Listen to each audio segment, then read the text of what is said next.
അമൃത് Veni hair elixir presents daily news പ്രഭാത വാർത്തകൾ powered by Pulimoottil silks KSFE. ഈ ആണുങ്ങൾക്ക് മാത്രം എന്താ ഇത്ര അധികം നെറ്റ് കെയറിലും ഹെയർ ലോസ് ഒക്കെ ഉണ്ടാവണേ? ആണുങ്ങളുടെ ഹെയർ ലോസിന്റെ മേജർ റീസൺസ് തന്നെ ഡിഫറെന്റ് ആണ്. സ്കാൽപ്പിലുള്ള 5-alpha റിഡക്ടേസ് എന്ന എൻസൈം നിങ്ങളുടെ ഹോർമോണുമായി ചേർന്ന് ഹെയർ ഫോളിക്കിൾസിനെ ചുരുക്കുന്നു. Amrut Veni hair elixir for men use ചെയ്യൂ. പുരുഷന്മാർക്ക് വേണ്ടി ബയോടെക്നോളജി പ്രകാരം പ്രത്യേകം ഡെവലപ്പ് ചെയ്തത്. നമസ്കാരം, ഞാൻ ഷാജി പത്മനാഭൻ. ഡെയിലി ന്യൂസിന്റെ പ്രഭാത വാർത്തകളിലേക്ക് സ്വാഗതം. ഇന്ന് ജൂലൈ 15 തിങ്കളാഴ്ച. തിരുവനന്തപുരം റെയിൽവേ സ്റ്റേഷന് സമീപം ആമേഴഞ്ചാൻ തോട് വൃത്തിയാക്കുന്നതിനിടയിൽ കാണാതായ ജോയിക്കായുള്ള തെരച്ചിലിന് ഇന്നലെയും ഫലമുണ്ടായില്ല. NDRFും ഫയർഫോഴ്സും സംയുക്തമായാണ് ഇന്നലെ പരിശോധന നടത്തിയത്. ഫയർഫോഴ്സിന്റെ സ്കൂബ ഡൈവിംഗ് സംഘത്തിന്റെ തെരച്ചിൽ ഇന്നലെ വൈകുന്നേരത്തോടെ താൽക്കാലികമായി അവസാനിപ്പിച്ചു. അതേസമയം നേവിയുടെ മുങ്ങൽ വിദഗ്ധർ അടങ്ങുന്ന സംഘം ഇന്നലെ തിരുവനന്തപുരത്തെത്തിയിട്ടുണ്ട്. നേവി ടീമിന്റെ പരിശോധന ഇന്ന് ആരംഭിക്കും. തിരുവനന്തപുരത്തെ മാലിന്യ കൂമ്പാരമായ ആമേഴഞ്ചാൻ തോട് വൃത്തിയാക്കുന്നതിനിടയിൽ കാണാതായ മാരായമുട്ടം സ്വദേശി ജോയിയെ കാണാതായ സംഭവത്തിൽ സ്വമേധയാ കേസെടുത്ത് മനുഷ്യാവകാശ കമ്മീഷൻ. കളക്ടർക്കും നഗരസഭാ സെക്രട്ടറിക്കും മനുഷ്യാവകാശ കമ്മീഷൻ നോട്ടീസ് അയച്ചു. 7 ദിവസത്തിനകം റിപ്പോർട്ട് സമർപ്പിക്കണമെന്ന് നോട്ടീസിലുണ്ട്. കമ്മീഷൻ ഓഫീസിൽ നടക്കുന്ന അടുത്ത സിറ്റിംഗിൽ കേസ് പരിഗണിക്കും. തോട് വൃത്തിയാക്കാൻ റെയിൽവേ കരാറെടുത്ത കമ്പനിയിലെ ജീവനക്കാരനായ ജോയിക്കാണ് അപകടം സംഭവിച്ചത്. വിവിധ വകുപ്പുകളുടെ ഏകോപനത്തിൽ ജോയിക്കായുള്ള തെരച്ചിൽ പ്രദേശത്ത് പുരോഗമിക്കുകയാണ്. ആമേഴഞ്ചാൻ അപകടത്തിൽ രക്ഷാദൌത്യ സംഘത്തെ അഭിനന്ദിച്ച് ഹൈക്കോടതി ജസ്റ്റിസ് ദേവൻ രാമചന്ദ്രൻ. ദുഷ്കരമായ സാഹചര്യത്തിലാണ് ദൌത്യസംഘം തെരച്ചിൽ നടത്തുന്നത്. സ്കൂബ സംഘത്തിന് കൃത്യമായ സുരക്ഷാ സംവിധാനങ്ങൾ ഉറപ്പാക്കണമെന്ന് ദേവൻ രാമചന്ദ്രൻ നിർദ്ദേശിച്ചു.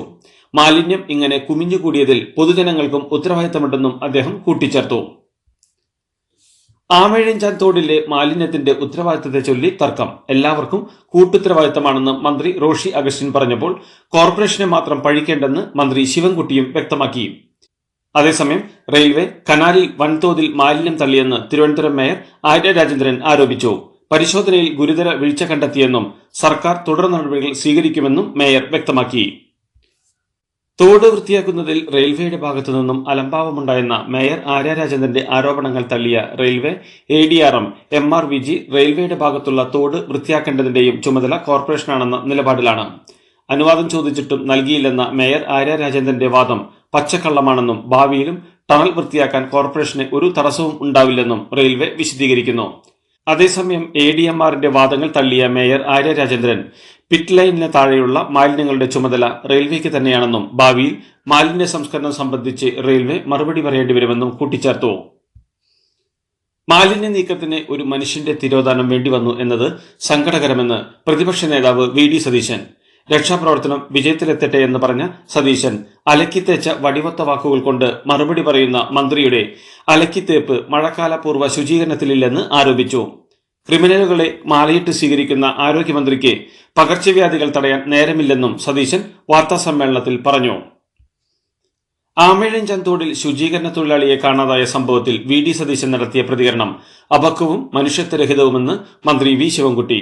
അപകടത്തിൽ ഒരാളെ കാണാതായപ്പോഴും രാഷ്ട്രീയ മുതലെടുപ്പിനാണ് പ്രതിപക്ഷ നേതാവിന്റെ ശ്രമമെന്ന് മന്ത്രി വിമർശിച്ചു. റെയിൽവേക്കെതിരെയും മന്ത്രി വിമർശനമുന്നയിച്ചു. അപകടം നടന്ന സ്ഥലത്ത് കോർപ്പറേഷനോ സർക്കാരിനോ ഇടപെടാൻ റെയിൽവേ അനുമതി നൽകിയിട്ടില്ലെന്ന് ശിവൻകുട്ടി കുറ്റപ്പെടുത്തി. സംസ്ഥാനത്ത് ഇന്ന് അതിതീവ്ര മഴ മുന്നറിയിപ്പ്. മലപ്പുറം, കണ്ണൂർ, കാസർഗോഡ് ജില്ലകളിൽ ഇന്ന് റെഡ് അലർട്ടാണ്. എറണാകുളം, തൃശൂർ, പാലക്കാട്, കോഴിക്കോട്, വയനാട് ജില്ലകളിൽ ഓറഞ്ച് അലർട്ട് പ്രഖ്യാപിച്ചിട്ടുണ്ട്. പത്തനംതിട്ട, ആലപ്പുഴ, കോട്ടയം, ഇടുക്കി ജില്ലകളിൽ യെല്ലോ അലർട്ടായിരിക്കും. വടക്കൻ കേരളത്തിൽ കനത്ത മഴയ്ക്ക് സാധ്യതയുണ്ടെന്നാണ് മുന്നറിയിപ്പ്. KSRTCയിൽ മയക്കുമരുന്ന് ഉപയോഗിച്ച് വാഹനം ഓടിക്കുന്നവരെ കണ്ടെത്താൻ നടപടിയായെന്ന് മന്ത്രി. ജീവനക്കാരിലെ മയക്കുമരുന്ന് ഉപയോഗം കണ്ടെത്താൻ 12 ലക്ഷം രൂപ വില വരുന്ന യന്ത്രം വിദേശത്തു നിന്ന് കൊണ്ടുവരുമെന്ന് മന്ത്രി KB ഗണേഷ് കുമാർ പറഞ്ഞു. മദ്യപിച്ച് വാഹനമോടിക്കുന്നവരെ ബ്രീത്ത് അനലൈസർ ഉപയോഗിച്ച് കണ്ടെത്തുന്ന പോലെ മയക്കുമരുന്ന് ഉപയോഗിച്ച് വാഹനമോടിക്കുന്നവരെയും കണ്ടെത്തുമെന്നും മന്ത്രി പറഞ്ഞു. പണ്ട് മുത്തശ്ശിയുടെ കല്യാണക്കഥ കേട്ട മുതലെയുള്ള ആഗ്രഹമാണ് അന്നത്തെ മുത്തശ്ശിയെ പോലെ എന്റെ കല്യാണത്തിന് എടുത്തൊരുങ്ങണമെന്ന്.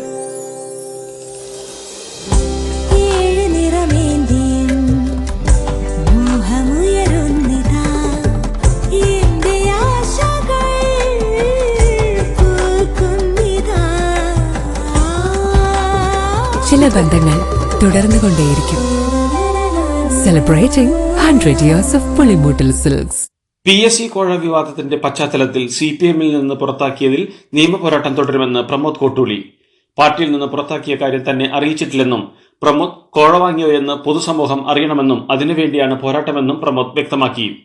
പാർട്ടിയുടെ സൽപ്പേരിനെ കളങ്കമുണ്ടാക്കുന്നതും പാർട്ടി അച്ചടക്കത്തിന് നിരക്കാത്തതുമായ പ്രവർത്തനങ്ങളിൽ ഏർപ്പെട്ടു എന്ന് ബോധ്യമായതിനെ തുടർന്ന് പ്രാഥമിക അംഗത്വത്തിൽ നിന്ന് പുറത്താക്കാൻ തീരുമാനിച്ചെന്നാണ് ജില്ലാ കമ്മിറ്റി കഴിഞ്ഞ ദിവസം വാർത്താക്കുറിപ്പ് ഇറക്കിയത്.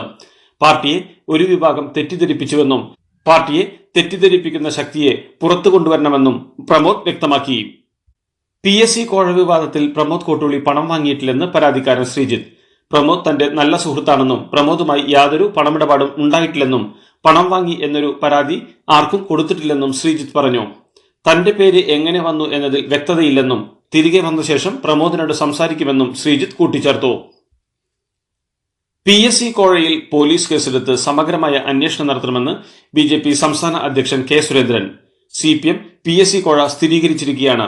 25 ലക്ഷം രൂപ ഏരിയ കമ്മിറ്റി അംഗം കോഴ വാങ്ങിയെന്ന് സമ്മതിച്ചിട്ടും എന്തുകൊണ്ടാണ് പോലീസ് കാഴ്ചക്കാരായി ഇരിക്കുന്നതെന്നും അദ്ദേഹം ചോദിച്ചു. സംസ്ഥാനം ഭരിക്കുന്ന പാർട്ടിയാണ് പ്രതിക്കൂട്ടിലായിട്ടുള്ളതെന്നും അദ്ദേഹം പറഞ്ഞു. പ്രമോദ് കോട്ടൂളി ഉൾപ്പെട്ട PSC കോഴ കേസിൽ വിജിലൻസ് അന്വേഷണം വേണമെന്ന് ആവശ്യപ്പെട്ട് കോൺഗ്രസ്. പരാതി കിട്ടിയെന്ന് വ്യക്തമാക്കിയ മന്ത്രി റിയാസ് അത് പോലീസിന് എന്തുകൊണ്ട് കൈമാറിയില്ലെന്ന് DCC പ്രസിഡന്റ് പ്രവീൺ കുമാർ ചോദിച്ചു. കോഴിക്കോട് കേന്ദ്രീകരിച്ചുള്ള മാഫിയാണ് എല്ലാത്തിനും പിന്നിലെന്നും ഇന്ന് നഗരത്തിൽ കുറ്റവിചാരണ സദസ്സ് സംഘടിപ്പിക്കുമെന്നും കോൺഗ്രസ് അറിയിച്ചു. കേന്ദ്ര സഹമന്ത്രി സുരേഷ് ഗോപിക്കെതിരെ മുൻ BJP സംസ്ഥാന പ്രസിഡന്റ് CK പത്മനാഭൻ നടത്തിയ പരാമർശത്തോട് പ്രതികരിക്കാതെ BJP സംസ്ഥാന അധ്യക്ഷൻ K. സുരേന്ദ്രൻ.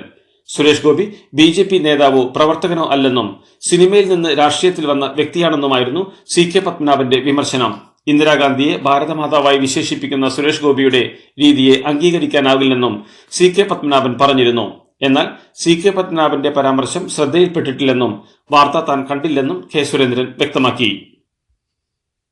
കോഴിക്കോട് കണ്ണൂർ കോഴിക്കോട് വടകര റൂട്ടിലെ സർവീസ് തിങ്കളാഴ്ച മുതൽ ബഹിഷ്കരിക്കാൻ സ്വകാര്യ ബസ് തൊഴിലാളികൾ. ഈ റൂട്ടിലോടുന്ന ഒരു വിഭാഗം തൊഴിലാളികളാണ് സർവീസ് ബഹിഷ്കരിക്കാൻ തീരുമാനിച്ചത്.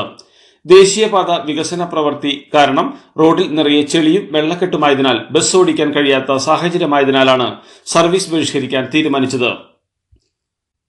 മകൻ നിരന്തരം മൊബൈൽ ഫോൺ ഉപയോഗിക്കാറുണ്ടായിരുന്നെങ്കിലും ഗെയിമിംഗ് ആപ്ലിക്കേഷനുകൾ മകനിൽ ഇത്രയധികം സ്വാധീനം ചെലുത്തിയിരുന്ന കാര്യം അറിഞ്ഞിരുന്നില്ലെന്ന് എറണാകുളം ചെങ്ങമ്മനാട്ട് അസാധാരണ സാഹചര്യത്തിൽ ആത്മഹത്യ ചെയ്ത 15 വയസ്സുകാരന്റെ പിതാവ് വ്യക്തമാക്കി. കുട്ടി ഉപയോഗിച്ചിരുന്ന മൊബൈൽ ഫോണുകൾ പോലീസ് ഫോറൻസിക് പരിശോധനയ്ക്ക് അയച്ചു. മരണകാരണമായതെന്ന് സംശയിക്കുന്ന ഗെയിം ഏതെന്ന് കണ്ടെത്താനായിട്ടില്ല. പ്രശസ്ത ചലച്ചിത്ര നിർമ്മാതാവും സംവിധായകനുമായ അരോമ മണി അന്തരിച്ചു. 65 വയസ്സായിരുന്നു. തിരുവനന്തപുരത്ത് കുന്നുകുഴിയിലെ വസതിയിലായിരുന്നു അന്ത്യം. Aroma movie international, Sunitha productions എന്നീ ബാനറുകളിൽ 60-ലധികം സിനിമകൾ നിർമ്മിച്ചു.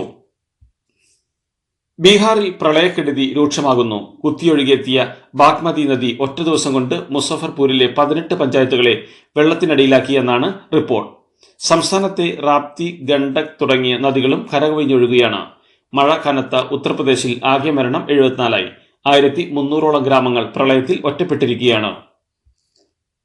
വിവാഹമോചിതയായ മുസ്ലിം സ്ത്രീക്ക് മുൻ ഭർത്താവിൽ നിന്നും ജീവനാംശം നേടാമെന്ന സുപ്രീം കോടതി വിധി ശരിയത്ത് നിയമത്തിന് വിരുദ്ധമാണെന്ന് അഖിലേന്ത്യാ മുസ്ലിം വ്യക്തി നിയമ ബോർഡ്. ശരിയത്ത് നിയമപ്രകാരം മുസ്ലിം സ്ത്രീക്ക് ജീവനാംശത്തിനുള്ള അവകാശം ഇദ്ദ കാലയളവ് വരെ മാത്രമാണുള്ളതെന്നും അതുകൊണ്ട് തന്നെ സുപ്രീം കോടതി വിധിക്കെതിരെ പുനഃപരിശോധനാ ഹർജി നൽകുന്നത് ആലോചിക്കുമെന്നും അഖിലേന്ത്യാ മുസ്ലിം വ്യക്തി നിയമ ബോർഡ് നേതാക്കൾ വ്യക്തമാക്കി. കുടുംബത്തിൽ വിഷമങ്ങൾ ഉണ്ടാകുമ്പോൾ മാത്രമല്ല സന്തോഷാവസരങ്ങളിലും പരോൾ നൽകാമെന്ന് ബോംബെ ഹൈക്കോടതി. വിദേശത്ത് പഠിക്കാൻ പോകുന്ന മകനെ യാത്രയാക്കാൻ പരോൾ ആവശ്യപ്പെട്ട് കൊലപാതക കേസിൽ ജീവപര്യന്തം അനുഭവിക്കുന്ന വിവേക് ശ്രീവാസ്തവയുടെ ഹർജിയിലാണ് കോടതിയുടെ പരാമർശം. ഈ മാസം 22-നാണ് മകൻ വിദേശത്തേക്ക് യാത്ര പുറപ്പെടുന്നതെന്നും മകനെ യാത്ര അയക്കാൻ പരോൾ അനുവദിക്കണമെന്നുമായിരുന്നു ഇയാളുടെ ആവശ്യം. ഇതെന്താ വണ്ടി അവിടെ പാർക്ക് ചെയ്യാത്തെ? ബെൻസ് വരും. അതെ, മെഗാ സമ്മാനം പുതിയ ബെൻസ് കാറാണ്. 2ാം സമ്മാനം ഇന്നോവ ക്രിസ്റ്റ, അതും 17 എണ്ണം. പിന്നെ ആദ്യ സീരീസിൽ 170 പേർക്ക് ഐഫോണും. ഇത്തവണ സമ്മാനങ്ങളുടെ നക്ഷത്ര തിളക്കവുമായി KSFE ഗാലക്സി ചിട്ടികൾ. BJPക്ക് ഭരിക്കാൻ അവകാശമില്ലെന്ന സന്ദേശമാണ് ജനം നൽകുന്നതെന്നും NDA സഖ്യകക്ഷികൾ ഇക്കാര്യം മനസ്സിലാക്കണമെന്നും ബംഗാൾ മുഖ്യമന്ത്രിയും TMC അധ്യക്ഷയുമായ മമതാ ബാനർജി. ഉത്തരേന്ത്യയിലെ BJPയുടെ പരാജയം രാജ്യത്തെ അന്തരീക്ഷം മാറിയതിന് തെളിവാണെന്നും മമത വിലയിരുത്തി. അതേസമയം ഉപതെരഞ്ഞെടുപ്പിൽ തൃണമൂൽ കോൺഗ്രസിന്റെ വൻ വിജയത്തിന് ശേഷം പശ്ചിമബംഗാളിൽ BJP TMC സംഘർഷം രൂക്ഷമായി. പലയിടത്തും തൃണമൂൽ അക്രമം അഴിച്ചുവിടുന്നുവെന്ന് ചൂണ്ടിക്കാട്ടി പ്രതിപക്ഷ നേതാവ് സുവേന്ദു അധികാരി രാജ്ഭവന് മുന്നിൽ പ്രതിഷേധം തുടങ്ങി. ഇന്ത്യൻ പ്രധാനമന്ത്രി നരേന്ദ്രമോദിയുടെ എക്സ് ഫോളോവർമാരുടെ എണ്ണം 10 കോടി കവിഞ്ഞു. നരേന്ദ്രമോദി തന്നെയാണ് ഇക്കാര്യം എക്സിലൂടെ അറിയിച്ചത്. ആഗോള രാഷ്ട്രീയ നേതാക്കളെ പരിഗണിക്കുമ്പോൾ ഏറ്റവും കൂടുതൽ എക്സ് ഫോളോവേഴ്സുള്ള രണ്ടാമത്തെ നേതാവാണ് നരേന്ദ്രമോദി. 13.17 കോടി ഫോളോവേഴ്സുള്ള ബറാക് ഒബാമയാണ് മോദിക്ക് മുന്നിലുള്ള രാഷ്ട്രീയ നേതാവ്. തെരഞ്ഞെടുപ്പ് പ്രചാരണത്തിനിടെ അമേരിക്കൻ മുൻ പ്രസിഡന്റ് ഡൊണാൾഡ് ട്രംപിന് നേരെ വെടിവെപ്പ്. ട്രംപിന്റെ ചെവിക്ക് വെടിയേറ്റു. വലതു ചെവിയുടെ മുകൾ ഭാഗത്താണ് വെടിയുണ്ട തുളച്ചുകയറിയത്. അതേസമയം സംഭവത്തിൽ അക്രമിയെന്ന് സംശയിക്കുന്ന ഒരാളടക്കം 2 പേർ കൊല്ലപ്പെട്ടു. തെരഞ്ഞെടുപ്പ് റാലിയുടെ സദസ്സിലുണ്ടായിരുന്നയാളാണ് വെടിവെപ്പിൽ കൊല്ലപ്പെട്ടത്. 2 പേർക്ക് പരിക്കേറ്റതായും വിവരമുണ്ട്. അക്രമിയെ സീക്രട്ട് സർവീസ് ഏജന്റുമാർ വെടിവെച്ച് കൊലപ്പെടുത്തി. സംഭവത്തിന് പിന്നാലെ ചികിത്സ തേടിയ ട്രംപ് ആശുപത്രി വിട്ടു. അമേരിക്കൻ മുൻ പ്രസിഡന്റ് ഡൊണാൾഡ് ട്രംപിന് നേരെ വെടിയുതിർത്തത് പെൻസിൽവാനിയ സ്വദേശിയും 20-കാരനുമായ തോമസ് മാത്യു ക്രൂക്കാണെന്ന് FBI വ്യക്തമാക്കി. പെൻസിൽവാനിയയിലെ ബെതൽ പാർക്കിൽ നിന്നുള്ള ആളാണ് തോമസ് മാത്യു ക്രൂക്ക്. വെടിവെപ്പിന് പിന്നാലെ ഇയാൾ കൊല്ലപ്പെട്ടിരുന്നു. സംഭവത്തിൽ വിശദമായ അന്വേഷണം നടന്നുവരികയാണെന്ന് FBI വ്യക്തമാക്കി. അമേരിക്കൻ മുൻ പ്രസിഡന്റ് ഡൊണാൾഡ് ട്രംപിന് നേരെയുണ്ടായ തരത്തിലുള്ള അക്രമങ്ങൾക്ക് US-ൽ സ്ഥാനമില്ലെന്ന് US പ്രസിഡന്റ് ജോ ബൈഡന്റെ പ്രതികരണം. വിഷയത്തെ എല്ലാവരും അപലപിക്കേണ്ടതുണ്ടെന്നും ട്രംപുമായി ഫോണിൽ സംസാരിച്ചെന്നും ബൈഡൻ വ്യക്തമാക്കി. സംഭവത്തിൽ പ്രതികരിച്ച പ്രധാനമന്ത്രി നരേന്ദ്രമോദി തന്റെ സുഹൃത്തിനെതിരായ ആക്രമണത്തിൽ ആശങ്കയുണ്ടെന്നും രാഷ്ട്രീയത്തിൽ അക്രമത്തിന് സ്ഥാനമില്ലെന്നും എക്സിൽ കുറിച്ചു. ലോകവ്യാപകമായി വലതുപക്ഷ നേതാക്കളെയാണ് ഇടതുപക്ഷം ലക്ഷ്യം വെക്കുന്നതെന്ന് അസം മുഖ്യമന്ത്രിയും BJP നേതാവുമായ ഹിമന്ത ബിശ്വ ശർമ്മ. ഇത്തരം ആക്രമണങ്ങൾ കൊണ്ട് നേഷൻ ഫസ്റ്റ് എന്ന ആശയത്തെ ഇല്ലാതാക്കാൻ കഴിയില്ലെന്നും അദ്ദേഹം പറഞ്ഞു. US മുൻ പ്രസിഡന്റ് ഡൊണാൾഡ് ട്രംപിന് നേർക്കുണ്ടായ വധശ്രമത്തിന്റെ പശ്ചാത്തലത്തിൽ സംസാരിക്കുകയായിരുന്നു അദ്ദേഹം. നിയമവിരുദ്ധമായി വിവാഹം കഴിച്ചെന്ന കേസിൽ പാകിസ്ഥാൻ മുൻ പ്രധാനമന്ത്രി ഇമ്രാൻഖാനും ഭാര്യയും കുറ്റവിമുക്തർ. 7 വർഷത്തേക്ക് ഇരുവരെയും ശിക്ഷിച്ച കീഴ്ക്കോടതി നടപടി അപ്പീൽ കോടതി റദ്ദാക്കി. എന്നാൽ മറ്റൊരു കേസിൽ അറസ്റ്റ് വാറണ്ടുള്ളതിനാൽ ഇവർ ഉടൻ മോചിതരാകില്ല. ഇമ്രാൻഖാനെയും ഭാര്യ ബുഷ്ര ഖാനെയും 7 വർഷത്തേക്കായിരുന്നു ശിക്ഷിച്ചിരുന്നത്. ക്യാൻസർ ബാധിതയായി ലണ്ടനിലെ കിങ്സ് കോളേജ് ഹോസ്പിറ്റലിൽ 1 വർഷമായി ചികിത്സയിൽ കഴിയുന്ന മുൻ ഇന്ത്യൻ താരം അൻഷുമാൻ ഗെയ്ക്വാദിന്റെ ചികിത്സയ്ക്കായി 1 കോടി രൂപ അനുവദിച്ച് BCCI സെക്രട്ടറി ജയ് ഷാ. ചികിത്സയ്ക്ക് കൂടുതൽ പണം ആവശ്യമായതിനാൽ BCCI സഹായിക്കുമെന്നാണ് പ്രതീക്ഷിക്കുന്നതെന്ന് കപിൽ ദേവ് ഇന്നലെ പറഞ്ഞിരുന്നു. സിംബാബ്വെക്കെതിരായ 5ാം T20യിൽ ഇന്ത്യക്ക് 42 റൺസിന്റെ വിജയം. ടോസ് നഷ്ടപ്പെട്ട് ബാറ്റിംഗിനെത്തിയ ഇന്ത്യ 58 റൺസ് എടുത്ത സഞ്ജു സാംസണിന്റെ മികവിൽ 6 വിക്കറ്റ് നഷ്ടത്തിൽ 167 റൺസ് എടുത്തു. മറുപടി ബാറ്റിംഗിനിറങ്ങിയ സിംബാബ്വെ 18.3 ഓവറിൽ 125-ന് എല്ലാവരും പുറത്തായി. മുകേഷ് കുമാർ 4 വിക്കറ്റ് വീഴ്ത്തി. ഈ ജയത്തോടെ ഇന്ത്യ 4-1 പരമ്പര സ്വന്തമാക്കിയത്. സ്പെയിൻ യൂറോ കപ്പ് ചാമ്പ്യന്മാർ. ഇംഗ്ലണ്ടിനെ 1-2 ഗോളുകൾക്ക് തകർത്താണ് സ്പെയിൻ യൂറോ കപ്പ് കിരീടം ചൂടിയത്. 47-ാം മിനിറ്റിൽ നിക്കോ വില്യംസും 86-ാം മിനിറ്റിൽ മൈക്കേൽ ഒയാർസബലും സ്പെയിനു വേണ്ടി ഗോളുകൾ നേടിയപ്പോൾ 73-ാം മിനിറ്റിൽ കോൽ പാമറാണ് ഇംഗ്ലണ്ടിനായി ആശ്വാസ ഗോൾ നേടിയത്. സ്പെയിനിന്റെ 4ാം യൂറോ കപ്പ് കിരീടമാണിത്. 4 യൂറോ കിരീടങ്ങൾ നേടുന്ന ആദ്യ ടീമാണ് സ്പെയിൻ. സ്പാനിഷ് താരം കാർലോസ് അൽക്കറാസിന് വിംബിൾഡൺ. തുടർച്ചയായ 2ാം ഫൈനലിലും നൊവാക് ജോക്കോവിച്ചിനെ തോൽപ്പിച്ചാണ് അൽക്കറാസ് കിരീടം നേടിയത്. 21 വയസ്സിനിടെ അൽക്കറാസ് നേടുന്ന 4ാം ഗ്രാൻഡ് സ്ലാം കിരീടമാണിത്. ഈ വർഷം ഫ്രഞ്ച് ഓപ്പണും US ഓപ്പണും നേടിയ അൽക്കറാസിന് ഇനി നേടാനുള്ളത് ഓസ്ട്രേലിയൻ ഓപ്പൺ മാത്രമാണ്. ഇതോടുകൂടി ഡെയിലി ന്യൂസിന് ഇന്നത്തെ പ്രഭാത വാർത്തകൾ സമാപിക്കുന്നു. ഡെയിലി ന്യൂസിന് വേണ്ടി വാർത്തകൾ വായിച്ചത് ഷാജി പത്മനാഭൻ. വാർത്തകൾ വിരൽ തുമ്പിൽ.